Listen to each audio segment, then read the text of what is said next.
Choose any woman you want, Cowboy, the sheriff said. Then I'll marry the obese girl. The noonday sun hung heavy over Redridge, a raw-boned town carved from dust and stubborn dreams. Heat shimmered off the boardwalks, turning the air thick enough to choke. The townsfolk had gathered shoulder to shoulder, forming a restless circle around a gallows platform the sheriff had converted into an impromptu marriage stage. Women stood in a line at the front, some shy, some defiant, some desperate. The wind caught the edges of their skirts, carrying whispers through the crowd. Sheriff Clint Harkner rested one boot on the step, hat tipped low, badge glinting like a challenge. "Times are hard," he said, voice like dry gravel. "We need families, order, and men who'll stay. Every unwed woman here deserves a home. Any man who's earned his right to build one can choose his bride." A murmur rolled through the spectators. The marriage auction of Redridge wasn't law. It was survival. Cattlemen, trappers, and miners had paid for entry, each clutching tokens of gold, silver, or promise. Then the crowd fell silent, because he arrived, a massive figure on horseback, shirt open to the wind, muscles thick as oak roots. Jebediah Cross, the mountain cowboy, half legend, half ghost. His chest gleamed with sweat, his eyes a cool storm gray. Word was, he'd once killed 3 outlaws barehanded in the Bitterroots. He dismounted slow, boots thudding in the dust, and walked toward the platform like a man heading to judgment. Every woman's eyes followed him. Every man's jaw tightened. Sheriff Harkner smirked. "Choose any woman you want, Cowboy," he said, loud enough for the whole town to hear. A hush swept the crowd. Women preened and gasped, some adjusting bonnets, others daring to smile. But Jebediah didn't look at them. His gaze stopped on a woman standing half hidden behind a water barrel near the end of the line. A young, immensely obese Amish girl, in a fitted prairie dress, hands nervously twisting her apron. Her name was Martha Yoder, 20 years old, cheeks flushed like apples under her bonnet. She hadn't expected to be part of this spectacle. She'd come only to sell bread. The sheriff chuckled when he saw where Jeb's eyes rested. "Surely you jest," he said, half laughing. "The others, look at them, son, fine, strong women." But Jebediah's jaw locked. He stepped forward, boots sinking in the dust, and pointed toward Martha. "Then I'll marry the one no man dared to see." Gasps cut through the air like whips. A few men spat tobacco. Some women turned away in disgust. Martha froze, wide-eyed, breath shallow. Her heart thundered beneath layers of fabric and shame. Jeb climbed the steps and faced the sheriff, towering like a mountain of flesh and conviction. "I ain't here for beauty contests, Sheriff. I'm here for a woman with heart. That's her." The sheriff's face darkened, pride wounded by defiance. "Fine," he growled, "but you'll live with the choice, Cowboy. No turning back once the vows are spoken." Jeb nodded once, slow and steady. "Wouldn't dream of it." Martha's trembling hand found his when he reached for her. The crowd laughed and jeered, but Jeb only looked at her, calm and sure. "Miss," he said softly, "I reckon you deserve someone to see you proper. So if you'll have me, we'll start there." Tears welled in her eyes, half terror, half wonder. And under the merciless Redridge sun, while the crowd muttered and mocked, the mountain cowboy and the obese Amish girl were bound in frontier vows. A gunshot cracked in the distance, a warning or a blessing, no one could tell. But the echo lingered, like the promise of something wild, wounded, and wholly just beginning. The sun dipped low over Redridge, throwing long shadows across the town that had just witnessed its newest scandal. Martha Yoder sat stiff on the buckboard wagon beside Jebediah Cross, her bonnet trembling with every bump in the road.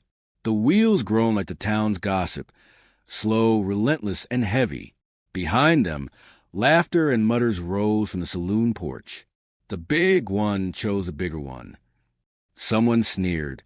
"Hope his horse don't break from the peril of them." Another laughed. Jeb's hands tightened on the reins, muscles in his jaw twitching. But he said nothing. Silence to him was armor. Martha, cheeks wet and red, whispered through trembling lips, You didn't have to choose me, sir. I know what they say." Jeb's gray eyes softened. "Ain't their words that matter. Just ours." The wagon creaked on, leaving Redridge's jeers behind, heading toward Cross Creek, Jeb's homestead, half-burned, half-built, but alive with promise. That night, the cabin came alive with the smell of firewood and nervous beginnings. Martha unpacked her small bundle, a Bible, a loaf of rye bread, and a tin cross her mother had forged before she passed. Jeb, sitting shirtless by the fire, whittled a piece of wood into something resembling a heart. "You ever worked a ranch before?" he asked quietly. "No," she whispered, "just dough and silence." He smiled almost. "Then we'll learn each other's ways." By morning, the gossip had spread like prairie fire. In Redridge, Sheriff Harkner slammed his whiskey glass down on the bar. "The man's mocking me." "Plain as day," he growled. "Maureen, that girl was an insult. Ain't no way he meant it serious." Across the room, Lydia Blake, the prettiest woman who'd expected Jeb's eye that day, smirked. "Let him play farmer," she purred. "The fat one never keep up. He'll crawl back begging before snow comes." But out on Cross Creek, Martha rose with the dawn, determined. She hauled water, fed chickens, and stumbled under the weight of a hay fork twice her size. Her arms ached, her breath came short, but Jeb watched in quiet respect. By noon, she'd baked him bread, dense, imperfect, but warm. He took a bite, smiled faintly, and said, "Best I've had since I can remember." She blushed, hiding her face. "You don't have to flatter me." He shook his head. "I don't flatter. I notice." The words settled between them like the first gentle rain after drought. That evening, as dusk burned gold across the plains, Martha stood by the fence, staring toward town, where lanterns flickered and laughter still mocked. Jeb came up behind her, his massive frame casting shade over her shoulder. "You hear what they're saying?" she asked softly. "Every word," he replied. "But I also hear what the land says." "And what's that?" "That nothing worth keeping comes easy." The wind caught her bonnet, her hair, thick and chestnut, tumbled free. He looked at her, really looked, and something shifted in his eyes. Martha didn't know it yet, but that was the moment the mocking town began to lose its power. That night, alone by the fire, she whispered a prayer. "Lord, give me strength to be seen as more than what I am." Outside, Jeb listened through the cracked door, eyes glistening in the firelight. "Reckon I'll help him with that," he murmured. The crickets sang, the night breathed, and the first spark of love, awkward, unexpected, unspoken, began to glow in the dark. The morning broke quiet and raw. Mist hung over Cross Creek, like a breath held too long. Martha stood outside the cabin, her heavy frame outlined by dawn's gold. Her apron was dusted with flour, her bonnet pushed back, her eyes searching the horizon. She'd never seen such wild, lonely beauty. And yet there was a sadness in it, a silence that spoke of things broken, unfinished. Jebediah was splitting logs by the barn, bare arms glistening, sweat running down his chest. Each swing of the axe seemed less about wood and more about memory. She called softly, "You work as if you're punishing the earth."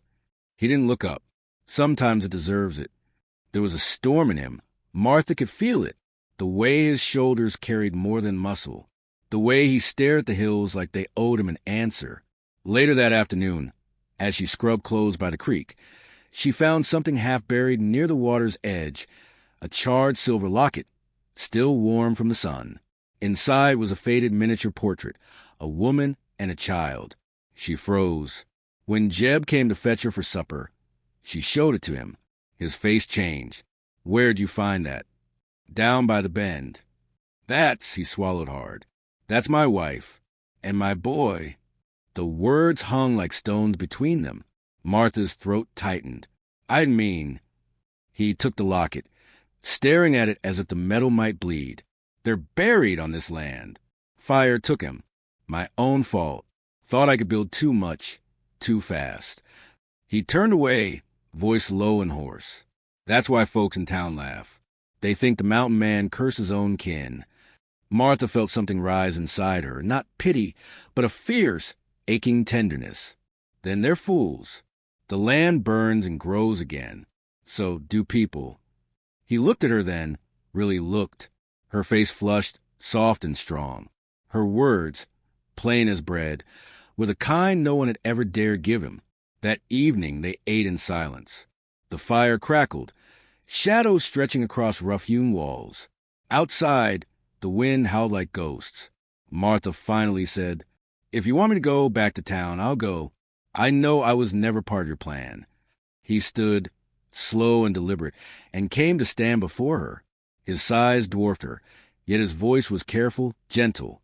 "I don't want you to go. I just don't know how to let someone stay." She looked up at him, trembling.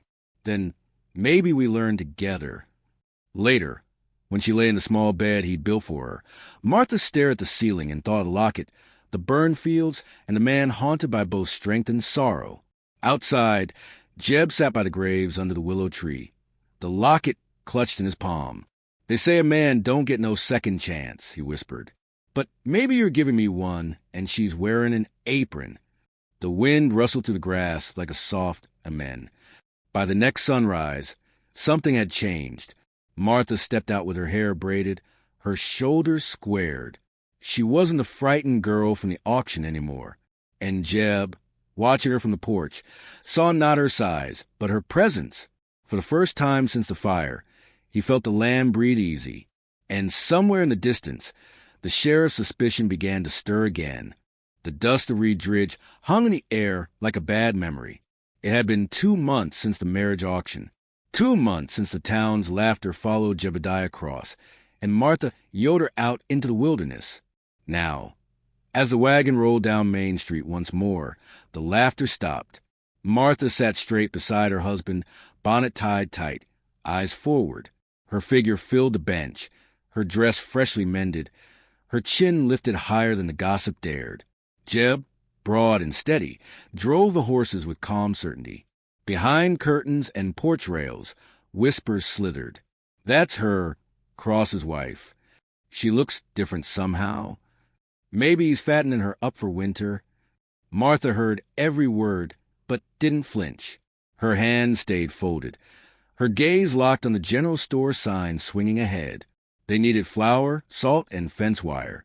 Survival didn't care for shame. Inside, the store fell silent as they entered. Even Mrs. Beckett, the owner's wife, who prided herself on politeness, paused too long before greeting them. "Mr. Cross, Mrs. Cross," she said, forcing a smile. "Been some time." "We've been busy living," Jeb replied, his voice calm but edged. Martha moved through the aisles, her steps careful, her breath steady. She ignored the stares until a cruel laugh split the air behind her. Lydia Blake, the same golden-haired woman who once thought she'd marry Jeb, stood by the pickle barrels, hands on her hips. My, she drawled. "The frontier sure brings surprises. Didn't think the mountain man had such appetite." The room tittered. Martha froze, face flushing, then turned slowly to meet Lydia's eyes. "Better an appetite for honesty than for poison," she said softly. The laughter died. Lydia's smile faltered. Jeb's hand brushed Martha's shoulder in quiet pride. "We're done here," he said. "Put on my account." They stepped out, leaving behind silence and a dozen stung egos. But from the saloon porch across the street, Sheriff Harkner watched with a smirk. He spat tobacco and muttered to his deputy. "Pride don't last long when hunger sets in. Let's see how far that act will go." That evening, Redridge's saloon blazed with lamplight and whiskey laughter.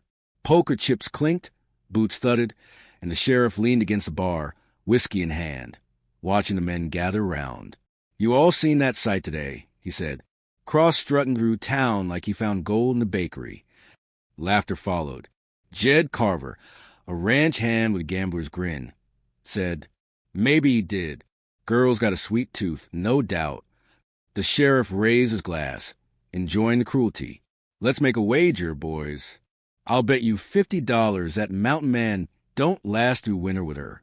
He'll come crawling back for a real woman by Christmas." Lydia leaned on the piano, voice dripping honey and venom. "Make it 75. And when he does, I'll be waiting." The men roared with laughter. But old Preacher Bowen, sitting alone in the corner, muttered into his beer, "You mock what you don't understand. God's work ain't always shaped to please the eye." The sheriff turned on him. Save your sermon, preacher. This town runs on grit, not grace. Outside, through the open saloon doors, the wind carried those words down the street, where Martha, on her way home from delivering bread to the orphanage, heard every one. Her heart sank, not for herself, but for Jeb. She knew the weight of ridicule could break even the strongest back. That night, she said nothing, but her silence was a storm. A week later, Redridge hosted its annual rodeo and harvest fair, a test of strength, skill, and pride. The sheriff, gleeful, announced a new event, the Wager of Redridge. Any man who thinks he can outwork, outshoot, or outride Jebediah Cross, step up. Winner takes home $75 and a name fit for legend. The crowd buzzed. It was a trap dressed like sport. When word reached Cross Creek, Jeb frowned. "He's biting me," he said, but Martha placed a hand on his arm. "Then let him. Just don't let him win."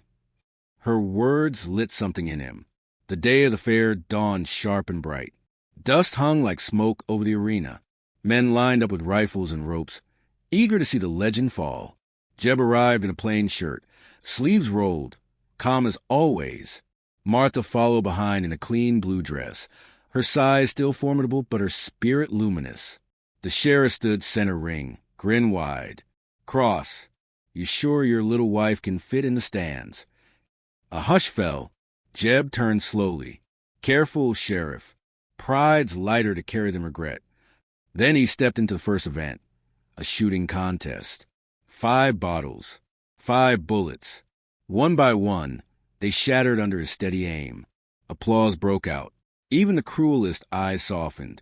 Next came the bronc ride, a furious, twisting stallion that threw 2 men clean off.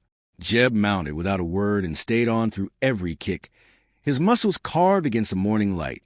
When he dismounted, breathing hard but smiling faintly, Martha's eyes shone with pride she'd never known she could feel. Then came the last test, the sheriff's own invention, a tug-of-war, man against man, strength against strength. The sheriff himself stepped forward. "You and me, Cross. Let's see what kind of backbone you got left." They took the rope. 2 titans under the burning sun. For a long moment, neither moved. The rope creaked, the dust swirled, sweat dripped like rain. Then with a roar, Jeb pulled, dragging the sheriff 3 feet, then 5, then clean off his boots into the dirt. The crowd exploded. Children cheered. Women gasped. And Martha, tears streaking her face, clapped with trembling hands. The sheriff staggered up, face red with fury. "You think this changes anything? You think that woman makes you more a man?" Jeb's gaze cut through him like cold steel. "No, Sheriff, she makes me human.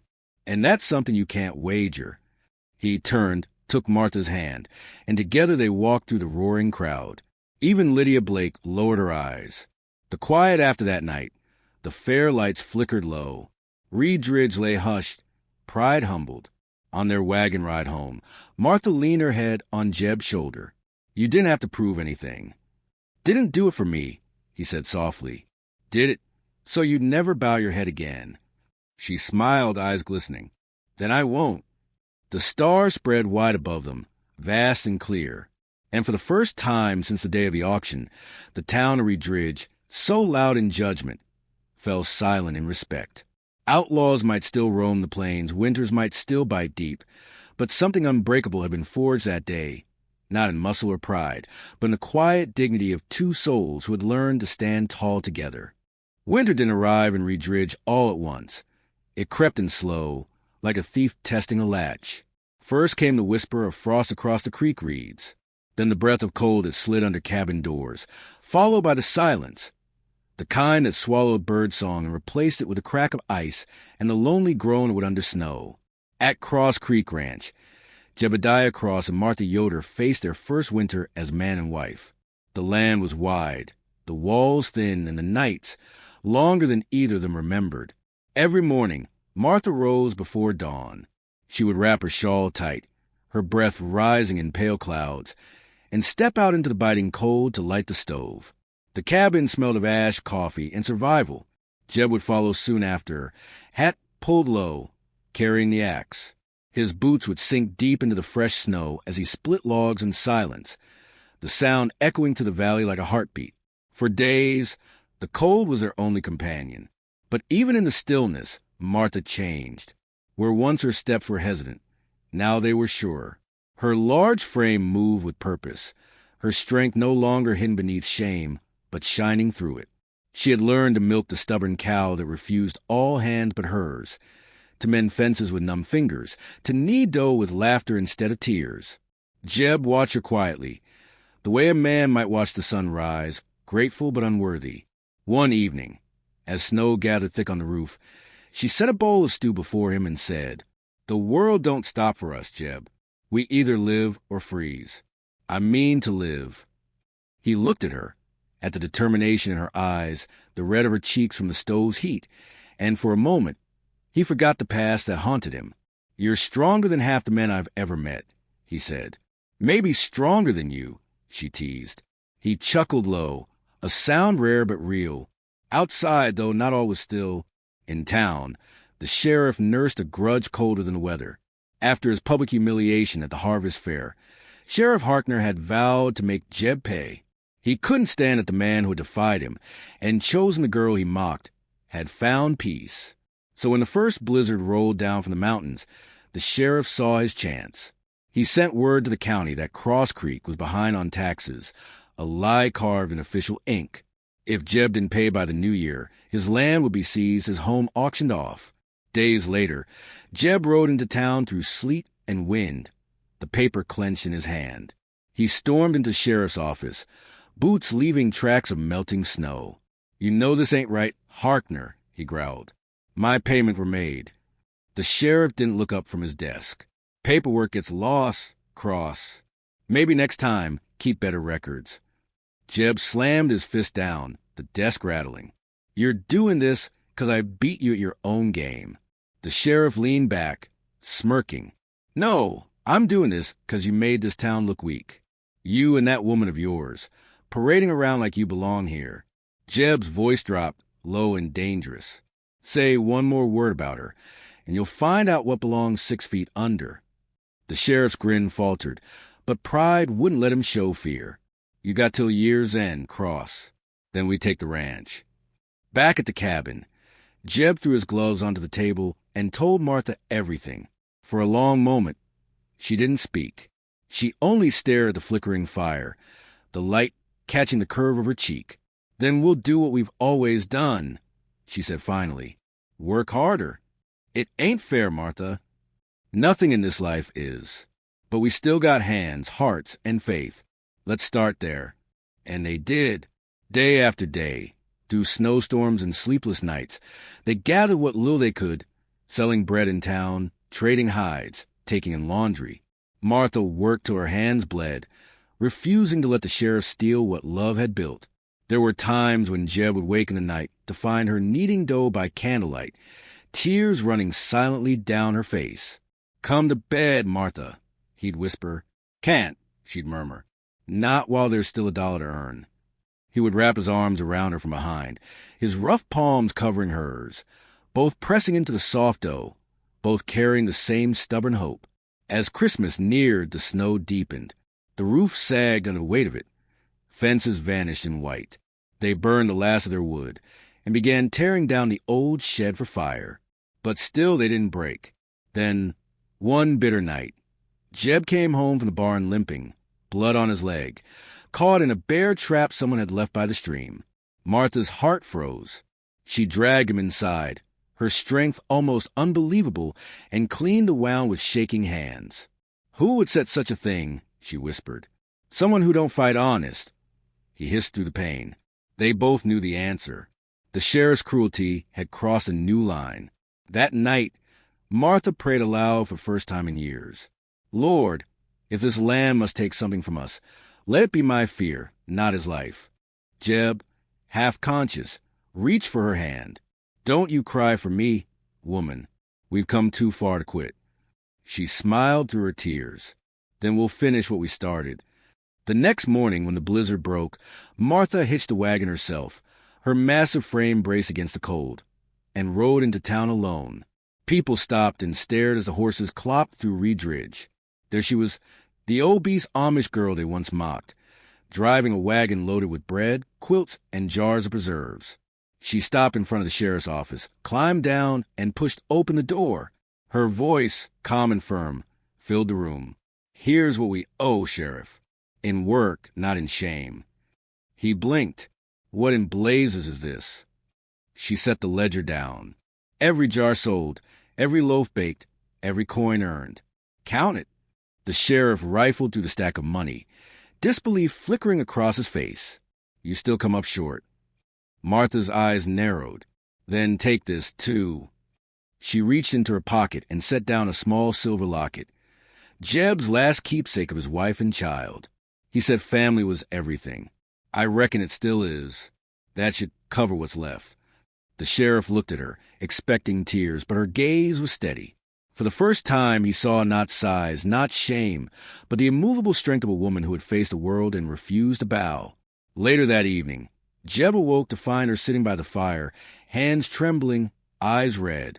When she told him what she'd done, he said nothing, just took her hands in his. Then he rose, wincing, walked outside, and returned with something wrapped in a cloth. "You gave away our past," he said quietly, "so I'll build us a new one." He opened the cloth to reveal a crude silver pendant, shaped from melted horseshoes and forged by his own hand. "For you, Martha Cross." She cried then, great, shaking sobs that came not from sorrow but from release. "It's not pretty," he said.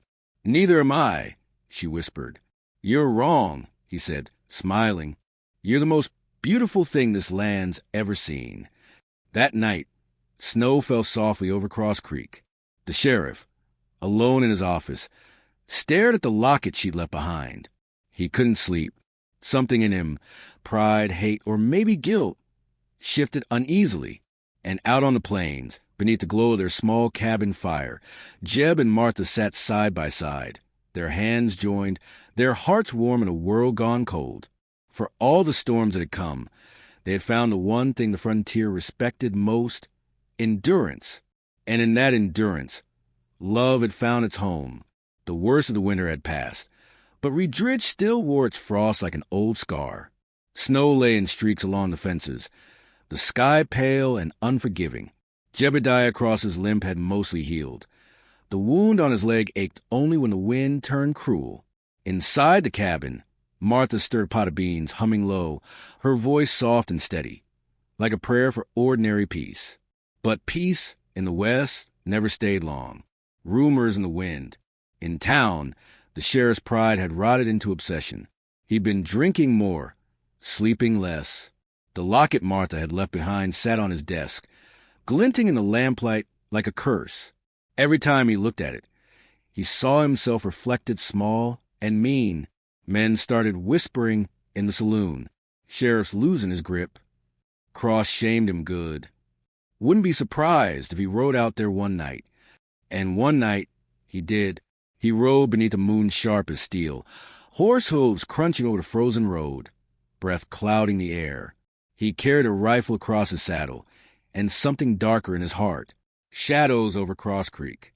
Martha woke first. A sound, faint but wrong, had brushed the edge of her sleep, the creak of a boot outside. She rose, pulled on her shawl, and looked through the frosted window. A figure moved among the shadows near the barn. Her pulse quickened. She shook Jeb awake. Someone's out there. He was on his feet in an instant, grabbing his coat and rifle.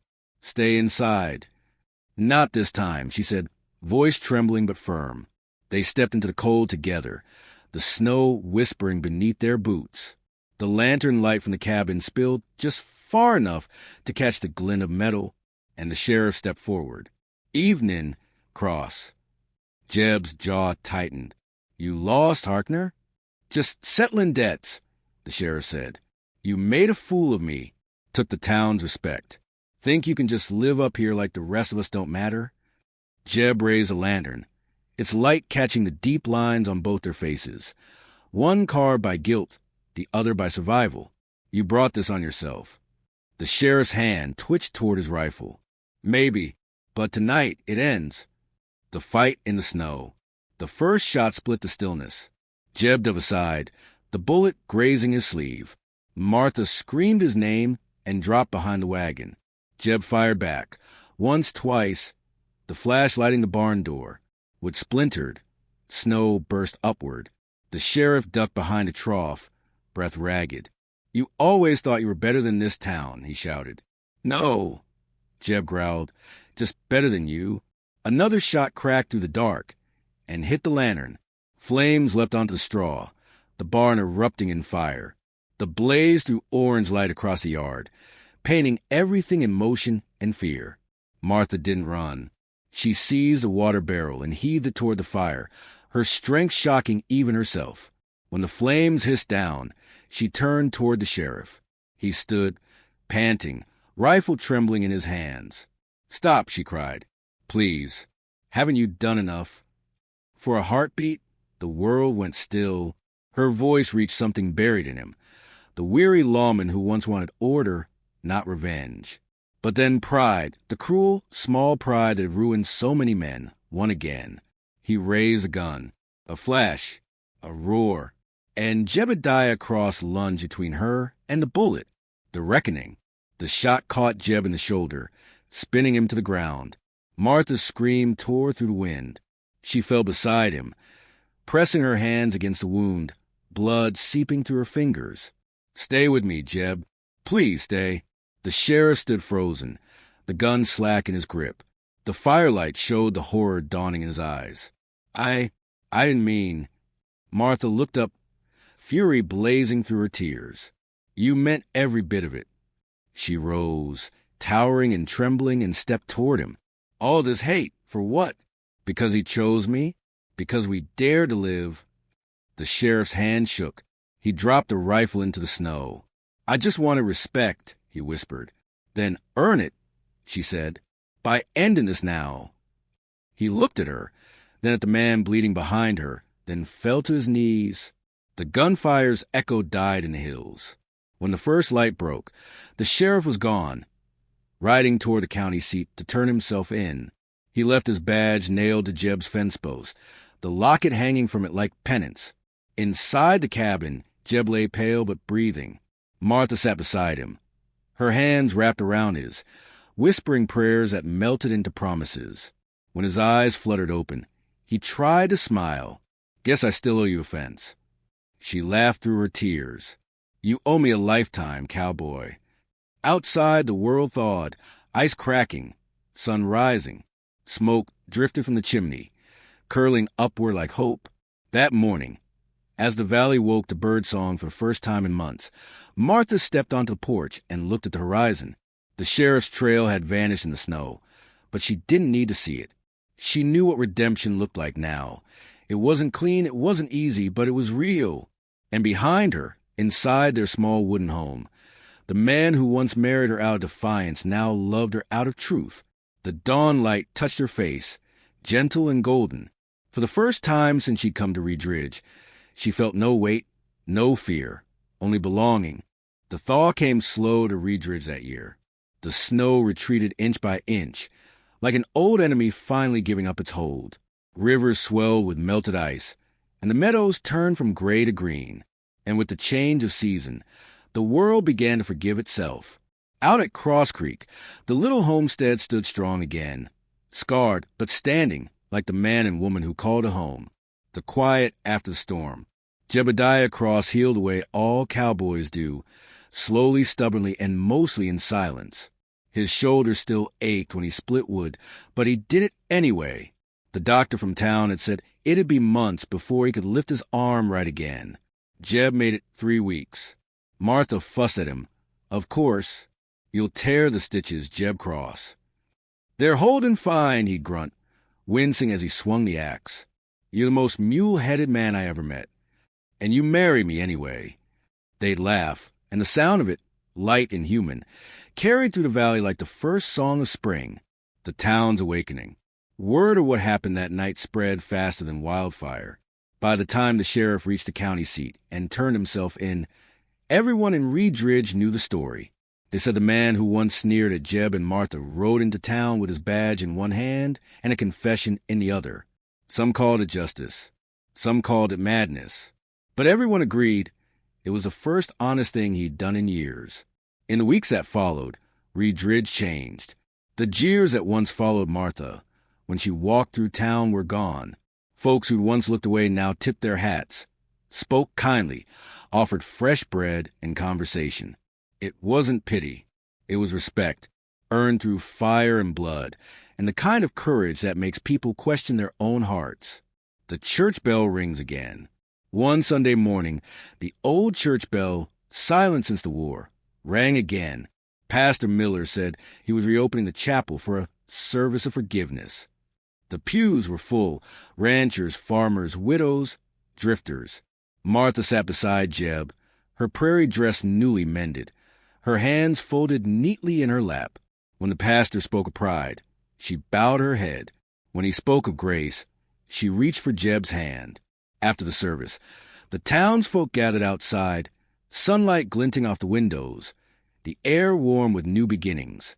Mrs. Langford, who once called her that Amish girl with too much appetite, came forward with tears in her eyes. "Martha, I was wrong about you." Martha smiled softly. "We were all wrong about something once." And that's how forgiveness began, not with grand gestures, but with quiet words spoken in the open air. The planting season. When spring truly arrived, Jeb hitched the plow again. The fields behind the cabin turned dark and rich, ready for seed. He worked slow, one-handed at times, but Martha walked beside him, steady and sure. They planted corn first, then beans, then a little patch of wildflowers near the fence line. "What are those for?" Jeb asked. "For the ones who didn't make it," she said, "and for the ones who did." Every evening, as the sun sank low, they sat on the porch together, her knitting, him carving small wooden horses for the market. And when the wind came through the fields, it sounded like laughter and life again. The sheriff's letter. One morning, a letter arrived, worn, folded, carried by a traveler from the county jail. The handwriting was clumsy, as though each word cost something. It was from the sheriff. "To Jebediah and Martha, there ain't much a man like me can say after all I done. But I reckon I owe you both the truth. You showed me what it means to stand for something real. You broke me, and maybe I needed breaking. If the Lord's merciful, maybe we'll meet again in better days. Tell the folks in Redridge, I'm sorry, Elias Harkner." Jeb read it aloud on the porch. When he finished, he folded the letter carefully and set it under a stone beside the wildflowers. "Let the past rest," he murmured. And Martha, eyes glistening, nodded. "It already has." The dance beneath the lanterns. That summer, Redridge held its first harvest dance in 5 years. Lanterns hung from the trees, music drifted from the fiddle band, and the townsfolk filled the dusty square with laughter. Martha hesitated at first. She'd never been one for dancing. But Jeb took her hand anyway. "Come on, Mrs. Cross. We got through fire and bullets. I reckon we can handle a two-step." She laughed, bright and free, and let him pull her close. They moved slow, careful at first, then easier as the music swelled. People stopped to watch them, not out of mockery this time, but awe. The biggest man in the county, and the woman once called unworthy, moving like the world finally made sense. The prairie in bloom. Months passed. The crops rose tall. The barn stood rebuilt, and a new foal kicked its legs in the corral. Sometime in the still of dawn, Jeb would find Martha standing by the fence, looking toward the valley. "What do you think about?" he'd ask. "That day at the auction," she'd whisper. "How everything began." He'd chuckle, wrapping an arm around her. "You know what I think, darling." "What?" "The sheriff told me to choose any woman I wanted. I reckon I did better than he ever dreamed." She smiled, leaning against him as the wind danced through the prairie grass. And somewhere beyond the hills, the bell of Redridge Church rang again, clear, steady, forgiving. The legend of Cross Creek. Years later, travelers passing through Redridge would hear the story of the auction that turned into a legend, of the man who chose with his heart instead of his pride, and the woman who taught a whole town what beauty meant. They'd say love wasn't something you found out there in the dust and gunfire. It was something you built day after day, with forgiveness and faith. And if you rode far enough east, down the trail that led to the old creek, you'd still see their cabin standing, smoke curling from the chimney, wildflowers blooming by the fence. Two souls who defied the world and found their peace on the open prairie.